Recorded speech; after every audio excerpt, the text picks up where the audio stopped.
Bonjour à tous, au programme la Citroën C0 à l'essai, la Peugeot 508 en vidéo, le nouveau Chevrolet Captiva, les premières images du Hyundai iX20 et la Pagani tricolorée en action.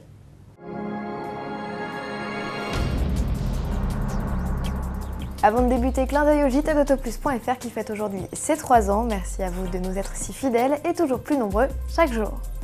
Changement de décor à présent avec au sommaire de votre Autoplus cette semaine, la C0. Stéphane Martin, journaliste essayeur, a pu rouler une journée dans la voiture 100% électrique de Citroën. Ses impressions. Alors une C0 en fait c'est comme une voiture normale. Le seul avantage en fait c'est évidemment des relances très toniques puisque l'avantage du moteur électrique c'est que le couple est disponible tout de suite. Et après en termes de comportement voilà ça reste une citadine, donc il ne faut pas trop lui en demander, c'est pas très à l'aise sur route, mais pour la ville c'est vraiment parfait. Citroën annonce 150 km d'autonomie. Nous, on a tourné 50 km en ville avec. On avait déjà utilisé la moitié des batteries, donc on peut plutôt tabler sur une autonomie de 100 km. Le conseil, si vous voulez en acheter une, c'est regarder si vous avez une prise de courant dans votre parking à vous, parce que très clairement, dans les parkings publics, c'est juste impossible. Les places sont soit squattées par d'autres véhicules, soit les prises fournies ne sont pas les bonnes. Et quant aux places extérieures, que vous pouvez voir dans certaines grandes villes, elles sont totalement squattées par les scooters, donc c'est juste impossible de se garer pour profiter de la recharge publique. Et l'autre bémol, c'est le tarif. Aide gouvernementale de 5 000 € déduite, le ticket d'entrée tourne encore autour des 30 000 €. Citroën étudie donc une offre de location longue durée.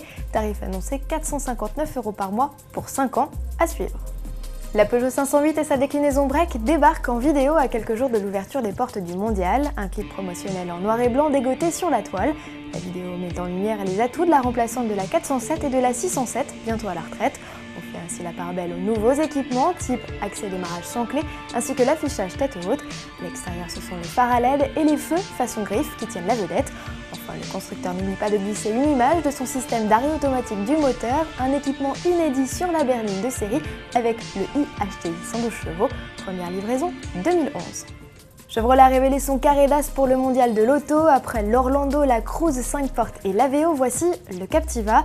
Le tout-terrain américain lancé en 2006 opte pour une calandre à double ouverture plus imposante. Palette de coloris étoffée, habillage intérieur revu et équipements inédits comme le frein à main électrique et l'aide au démarrage en côte caractérisent ce nouvel opus.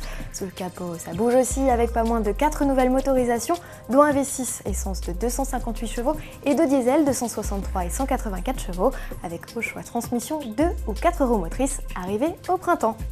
Et voici une autre nouveauté à retrouver à Paris, son nom iX20. Avec ce nouveau venu, Hyundai investit le segment des monospaces citadins. Si l'avant est typique de la marque coréenne, à l'arrière, on remarque quelques similitudes avec son cousin, le Kavenga.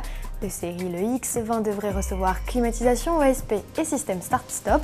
Côté motorisation, le monospace compact pique au Venga son bloc 125 chevaux essence et sa version 90 chevaux déclinée en essence et en diesel, commercialisation en novembre.